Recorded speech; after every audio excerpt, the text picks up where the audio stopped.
ያሉ ለምንድነው ቤተክርስቲያን መግለጫ ማትሰጠው? ይገርማል። ሐዋርያት ሥራ መጽሐፍ ስታነቡ በኢየሩሳሌም ቤተክርስቲያን ችግር ሲኖር የአንጾኪያ ቤተክርስቲያን እርዳታ ትልካለች። በርናባስና ሳውልን በኋላ ጳውሎስ የተባለውን አሲዛ እርዳታ ትልካለች። ይሄ ነው እውነተኛ ቤተክርስቲያን። አንዱ ለአንዱ ይሄ መረዳዳት፣ ድምጽ መሆን ግዴታ። ይሄ የክርስቶስ ቤተክርስቲያን መልኳ ውበቷ ይሄ ነው። እዛ ሲገደሉ ዝም፣ ሌላ ቦታ ሲገደሉ ዝም ብሎ ነገር የለም። ተቃውሞ ሰልፍ ስንወጣ ሁሉም በህብረት መውጣት አለበት። ለምን ብሎ መጠየቅ መቻል አለበት። ከዚህ በኋላ ዝም የምንልበት ጉዳይ የለም አልኳችሁ። ስለዚህ ደብሮች በየሰሜን አሜሪካ፣ አውሮፓ ምድር ላይ ያላችሁ መግለጫ ስጡ፣ ድምጽ ሁኑ። የቤተክርስቲያን አስተዳዳሪ መግለጫ ስጡ፣ ከኛ ጋር ቁሙ ብላችሁ መጠየቅ መቻል አለባችሁ። እምቢ ያሉትን እነዛን ደብሮች ትይዛላችሁ። ነገ ዛሬ አይደለም ነገ የምንጠያየቅበት ጊዜ ይመጣል። ሞርጌጅ ክፈሉ፣ ይሄንን አድርጉ ለማለት ይመጣሉ። ዛሬ ላይ ለቤተክርስቲያን ድምጽ ካልሆኑ፣ ዛሬ ላይ ለሚታረዱ እናቶች ድምጽ ካልሆኑ፣ ዛሬ ላይ ለሚታረዱ አባቶች ድምጽ ካልሆኑ፣ ዛሬ ላይ ለሚታረዱ ልጆች፣ ለህፃናት ልጆች ድምጽ ካልሆኑ፣ ለአውሬ ለሚጣሉት ድምጽ ካልሆኑ ነገ ትዝብት ነው፣ እንነጋገራለን አልኳችሁ። ስለዚህ እየደወላችሁ ወደ 454 አላችሁ ስራ ስሩ። በቃ ምንም አሁን ይሄ ሞቱ እየሞቱ ነው። ነገም ይገደላሉ፣ ከነገ ወዲያም ይቀጥላል እኛ ስራ ካልሰራን። ስለዚህ በዓለም ዙሪያ ላሉ አጥቢያ እናንተ ሄዳችሁ የምትገለገሉባቸው ቤተክርስቲያኖች እየደወላችሁ የደብር አስተዳዳሪዎችን ለብሮ ድምጽ ማትሆኑት አፋጧቸው። ምንድነው የሚሰሩት? ምንም መደበቅ የለም ከዚህ በኋላ። ሁላችንም በነገራችን ላይ አንድ አይነት ሐሳብ ነው ያለን በዚህ ጉዳይ፣ ልዩነት የለንም። ምንም የሚደበቁበት ጉዳይ የለም። ይሄ እኮ የግላዊ ጉዳይ አይደለም፣ የዲያቆን ዛማኑኤል ጉዳይ ብቻ አይደለም። እነዚህ ናቸው አባቶቻችን የትናንትናዎቹ ለቤተ ክርስቲያን የኖሩ ለምእመናን ራሳቸውን ቤዛ አድርገው የሰጡ። ቅዱስ ዮሐንስ አፈወርቅ ንግስቲቱ የድሃ መሬት ቀምታ ስታስቀድስ የድሃ መሬት ሳትመልሽ ማስቀደስ አትችይም ማለት አልመልስም ማለት። ካልመለሽ ታዲያ አንቺ የምድር ርስት ቀምተሽ የሰማይ ርስት ታገኛለሽ ማለት አትችይም። እግዚአብሔር የፍትህ አምላክ ነው፣ እንዳትቆርብ ያውግዤሻለሁ አለ። አሰድድሃለሁ አለችው። አሰድጅኝ፣ የፈለግሽውን አድርጊ። ስታሰድደው ምን እንዳደረገ ታውቃላችሁ? እሱ ምን አለ? ኧረ እባካችሁ ዮሐንስን ተው በሉት አሰድደዋለሁ ስትል፣ ይልቁንስ ስታሰድደኝ በሌሊት እንድታሰድደኝ ነው ንገሯት። ምእመናን መምህራችን አናሰድድም እያሉ ከእሷ ጋር ጠብ ገጥመው እንዲሞቱብኝ አልፈልግም ማለት። እንዲህ ነበሩ መምህሮቻችን። ደጋፊ የሚያደራጁ፣ ቲፎዞ የሚያደራጁ፣ እኔ ተነካው ውጡልኝ የሚሉ አልነበሩም። መምህሮቻችን እነ ቅዱስ ቄርሎስ እነ ቅዱስ ዮሐንስ አፈወርቅ ለበጎቻቸው የሚሞቱ ነበሩ። እነዚህ ናቸው መምህሮቻችን። እነዚህን ነው ማሰብ። ሰላም ለሁላችሁ ይሁን። እንግዲህ በአርሲ እየተፈጠረ ያለውን ነገር ሁላችሁም የምታውቁት ነገር ነው።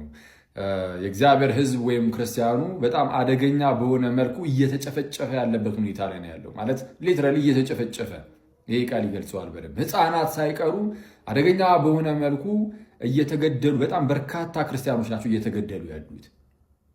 እርግጥ ነው ሰማዕትነት እንግዲህ ለክርስቲያኖች ክብር ሊሆን ይችላል ነውም። ግን ሰማዕትነት ክብር ነው ማለት በሆነው ባልሆነው አጋጣሚ የሆኑ ሰዎች እየተነሱ ይህንን የእግዚአብሔርን ሕዝብ ወይም ክርስቲያኑ የማጽዳት ስራ ይሰራሉ፣ እየጨፈጨፉ ይጨርሷቸው ማለት ግን አይደለም እንዴ።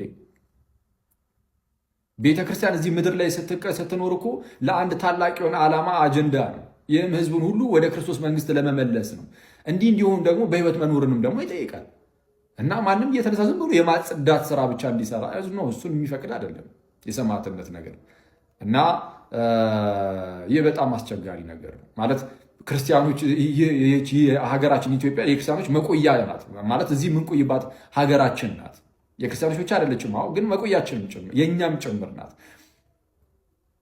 ላለፉት ለሺህ ምናምን ዓመታት ሙሉ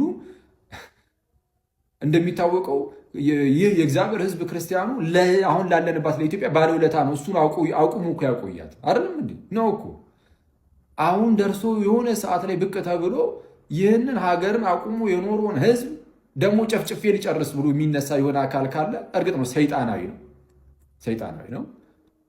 ግን ደግሞ አንደኛ የእርሰን አባቶች ሲቀጥል ደግሞ በዋናነት እንደው ማለት በሀገሪቱ ላይ ህግ አለ፣ መንግስት አለ። ያ መንግስት ለዜጎቹ ለክርስቲያኖችም ጭምር ማለት ነው ከለላ ጥበቃ ሊያደርግ ይገባል። እና ፕሊዝ ፍትህ ያስፈልገናል፣ ጥበቃ ክለላ ያስፈልጋቸዋል። በአርሲ ላሉ ክርስቲያን ወንድሞቻችን ማለት ነው አባት እናቶቻችን፣ ኢቭን ህፃናቶችም ጭምር እና በጣም ኮንሰርኒንግ ነው፣ በጣም አስቸጋሪ ነው። እና ሰው ፍትህ ነው ልንል የምንችለው ለመንግስቱ። የትናንትና ዝምታችን ለዛሬ ብዙ ሞቶች ምክንያት ነው። የዛሬ ዝምታችን ደግሞ ለነገ ብዙ ክርስቲያኖች መሞት ምክንያት ሊሆን ይችላል። ስለዚህ በምንችለው አቅም በምንችለው መጠን በየሶሻል ሚዲያው ይሄንን ነገር እያነሳን የኦርቶዶክሳውያን ግድያ ይብቃልን ይገባል።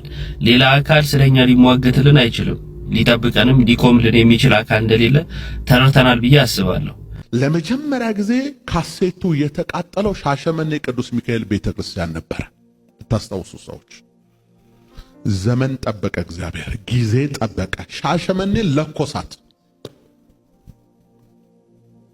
ማንም ሰው አሁን ላይመስለው ይችላል። አንተ ባሪያው እኮ ነኝ። አሁን ያ ሁሉ ተረስቶ ተጠቃን እንዲሆነን እንዴ?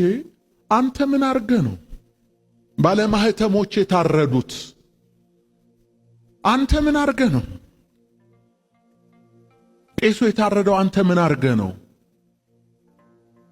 ቤተ መቅደሱ የተለኮሰው በሳት? አንተ ምን አርገ ነው? ወይ አንተ ወይ አባቶች ድሮ ምን አርገው ነው? ሁሌ ተበዳይ አርጎ ራስን ማቅረብ ልክ አይደለም። ይህ ንግግር የተናገረው የተሐድሶ እንቅስቃሴ ላይ ያለ ያሳተማቸው የስብከት ሲዲዎች የተቃጠሉት ሻሸመኔ ቅዱስ ሚካኤል ቤተክርስቲያን ነውና ሻሸመኔ ላይ ያ ሁሉ ግፍ የደረሰው ያ ሁሉ ሰው የተገደለው ካህናት የታረዱት የኔን ካሴት እዛ ስላቃጠላችሁ ነው። በጣም እኮ የሚያሳዝን ምን አይነት ጥላቻ! የሰዎቹ ሞት እንኳን ምንም ያልከነከነ በጣም እኔ እንጃ አይዱን ነው። ጭራሽ አባቶቻችሁ ባለማተሞች የሚታረዱት የሚገደሉት እናንተ ምን እያደረጋችሁ ነው? ክርስቲያኖች አባቶች ድሮ ምን አድርገው ነው ዛሬ ላይ ክርስቲያኖች የሚታረዱት ካህናት የሚገደሉት በግፍ የሚጨፈጨፉት? አንተ ምን አድርገህ ነው? አባቶች ምን አድርገው ነው? አባቶቻችን የቱ ጋር ምን አድርገው ነው? እኛስ የትኛው ምዕመን ላይ የትኛው ህዝብ ላይ ግፍ ፈጽመን ነው? ሁል ጊዜ እንደተበደለች አይደለም ወይ ቤተክርስቲያኗ? ያልደረሰባት ግፍ አለ ወይ? እንደዚህ በድፍረት ገና ለገና እኔ የሰራሁት ሲዲ ተቃጠለብኝ ብለህ በእኔ ምክንያት እግዚአብሔር እናንተን እየቀጣችሁ ነው፣ ግፈኞች ናችሁ፣ ግፍ እየሰራችሁ ስለሆነ ካህናት የሚታረዱት ብለህ በሞቱ በተሰቃዩ በተጨፈጨፉ የ2 ዓመትና የ3 ዓመት ህፃናት ላይ መዘባበቻ ስታደርግ ምን አይነት ወንጌል ነው እጅ ላይ ያዝከው? ምን አይነት ጨካኝ ሆነ? ትንሽ እንኳን ርኅራኄ የለም እንዴ? ሐዘን ባይሰማህ እንኳን ዝም ማለት አትችልም? አንተ ተጨፈጨፉ የኔ ሲዲ ስለተቃጠለ ያልካቸው ሻሸመኔ ላይ እኮ ስንቶች ያለ እናት ያለ አባት ቀርተዋል። ስንት እናቶችና አባቶች ልጆቻቸው ተገድለዋል እዛ ቦታ ላይ። በጣም ጨካኝ ሆነ። አንተ ከመናፍቅ ራሱ በላይ ነህ። እርግጠኛ ነኝ ዲያብሎስ ይቀናባል በአንተ። በፈጣሪ ስም በአርሲ ዞን አካባቢው በሌሎችም ቦታ ኦርቶዶክሳውያን ክርስቲያኖች አንገታቸው ላይ ባለው ማህተብ ምክንያት በክርስቶስ ክርስቲያን ተብለው በመጠራታቸው ምክንያት እየተገደሉ እየተጨፈጨፉ ይገኛሉ። ለእነርሱ ድምጽ መሆን ገንዘብ ማድረግ አለብን። ስለዚህ በመላው ዓለም የምትኖሩ ኦርቶዶክሳውያን ይህንን ቪዲዮ ኮፒ ሊንክ፣ ሼር፣ ዱዊት፣ ሪፖስት በማድረግ ለብዙሃኑ እንድታደርሱልኝ በትህትና እጠይቃለሁ። ዛሬ ሰኞ እስከ ረቡዕ ድረስ ሚዲያ ላይ ሁላችንም ፕሮፋይላችንን በመቀየር ላይቭ ስንገባ እነዚህን አባቶቻችን፣ እናቶቻችን፣ ልጆቻችን የሚገደሉ የሚታረዱትን በማሰብ ድምጽ እንድንሆናቸው የተጀመረ የሶሻል ሚዲያ እንቅስቃሴ አለ። ስለዚህ ሁላችሁም ይሄንን ሶሻል ሚዲያ እንቅስቃሴ እንድትቀላቀሉ፣ ፕሮፋይላችሁን እንድትቀይሩ፣ በገባችሁበት ቤት በሙሉ ስለነዚህ እህቶች፣ ወንድሞች፣ አባቶቻችን ድምጽ እንድታሰሙ በክርስቶስ ኢየሱስ ፍቅር እለምናችኋለሁ። ይህን ምክንያት በማድረግ የዮሐንስ ራእይ መጽሐፍ ቅዱስ ጥናት ዛሬና ረቡዕ አይኖረንም። ዓርብ ዕለት ምዕራፍ 10ን እንማራለን። ተማሪዎች በሙሉ ፕሮፋይላችሁን በመቀየር ለሚገደሉት ኦርቶዶክሳውያን ክርስቲያኖች ድምጽ እንድትሆኑ ሁላችሁንም አደራ ማለትን እወዳለሁ። ይህንን ቪዲዮ ኮፒ ሊንክ፣ ሼር፣ ዱዊት፣ ሪፖስት በማድረግ ሁላችሁም ድምጽ እንድትሆኑ አደራ ደግሜ እጠይቃለሁ። ቢ a voice for the voiceless። ሁላችሁም እባካችሁን ድምጽ በመሆን ለሚገደሉ ኦርቶዶክሳውያን ክርስቲያኖች ከጎናቸው እንድንቆም በትህትና ደግሜ እጠይቃለሁ። ጳጳሳቱን ተዋቸው፣ ቤተ ክህነቱን፣ ቤተ መንግስቱን ለክርስቲያኖች ጀርባ የሰጡበት ጊዜ ነው። ኦኬ ቆይቷል። ጀርባ ከሰጡት ባይዘው ቆይቷል። የጀርባ አሰጣጡ አይነት የተለያየ ነበር። አሁን ግን በደንብ ነው ጀርባ የተሰጠው። ይሁን ችግር የለውም ይሁን። እኛ ሀገራችን በሰማይ ነው። አሁንም ቤተክርስቲያን ትቀጥላለች። ጀርባ የሰጠው ሁሉ ይሞታል። ባይዘው ጀርባ የሰጠው ሁሉ ይሞታል። ማንም የጸና የለም አለ እንዴ? የለም እኮ ባይዘው።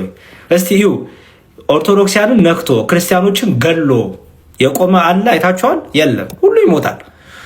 በአርሲ ዞን ለሚገደሉ በየክፍለ ሀገሩ በየሀገሩ ለሚገደሉ ክርስቲያኖች ሁሉ በዘር ይሄ የዘረኝነት ካንሰር ያለብን የዘረኝነት ካንሰር የዘረኝነት ፍቅር ያለብን የዘረኝነት ጡት የምንጠባለን እናንተን ይሄ አይመለከታችሁ። ይሄ የሚመለከተው ክርስቲያኖችን ነው።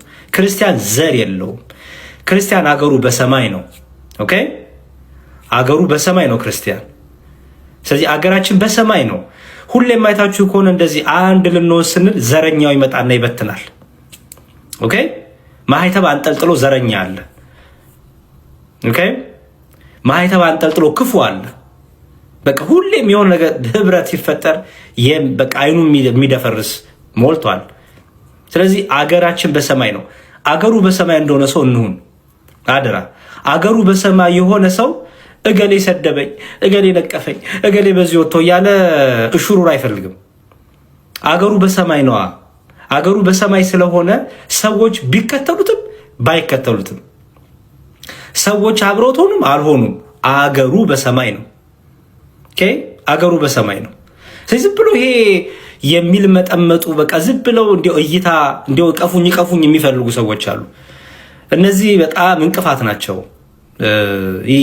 የድራማ ህይወት ኦኬ የድራማ ህይወት ዝም ብሎ የተውኔት ህይወት የድራማና የተውኔት ህይወት የሚሰሩ ሰዎች አሉ። እዚህ ላይ ቀላጆች እቃቃ ጨዋታ የሚጫወቱ ህይወታቸው ላይ። ስለዚህ ሀሳባችሁን እንዳይበትኑት እንደነዚህ አይነት ሰዎች።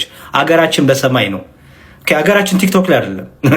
አገራችን የሆነ ነገር በቃ እንዲያው በዚህ ገብቶ ቲክቶክ ላይ በዚህ ወጥቼ በዚህ ገብቼ ወደዳችሁኝ፣ ጠላችሁኝ፣ ሰደባችሁኝ፣ ያቀፋችሁኝ፣ እንዲያው ሳማችሁኝ፣ እንዲያው በቃ ገላመጣችሁኝ። ምንድነው ይሄ? ምንድነው ይሄ? ይሄ ገና ኬጂ ያልጨረሰ ማይንድ ሴት፣ ገና ያላደገ ማቹር ያልሆነ አገሩ በሰማይ ያልሆነ ዓላማ የሌለው ሩጫ፣ ክርስትናው ያልገባው ሩጫ፣ የሞቅታ የድራማ ህይወት፣ የተውኔት ህይወት። በቃ ጸንተህ ኑር፣ በርትተህ ኑር። ስለዚህ እንበርታ እሺ፣ አደራ። አሁን ዓላማችን አጀንዳችን ሁሉ ክርስቲያኖች በግፍ የሚገደሉ አርሲ ላይ ብቻ አይደለም፣ በየክፍለ ሀገሩ በየዞኑ በየከተማው የሚገደሉ ክርስቲያኖች ኦኬ። እነዚህ ሁሉ ለነሱ ድምፅ እንሆናለን፣ ለነሱ ጸሎት እናደርጋለን፣ ወደ እግዚአብሔር እንጮሃለን። እግዚአብሔር እንደው ክርስቲያኖች እንድንሞት የሚያደርገን ለምንድን ነው? ያገኘነ ሰው ሁሉ ጉልበቱን የሚሞክር በክርስቲያኖች ነው። ጉልበት አለኝ የሚል ሁሉ መግደል እንደሚችል የሚያረጋግጠው እኛን በመግደል ነው። የክርስቲያኖችን እንኳን ትልልቆቹን ሕፃናትን አንቆ በመግደል ጀግንነት የሚመስላቸው ሰዎች ናቸው ያሉት። የ2 ዓመት ሕፃን ሰምታችኋል? ሰሞኑን የታነቀ የ2 ዓመት ሕፃን ይታነቃል? ትልቅስ ቢሆን ይታነቃል? ነውር አይደለም እንዴ?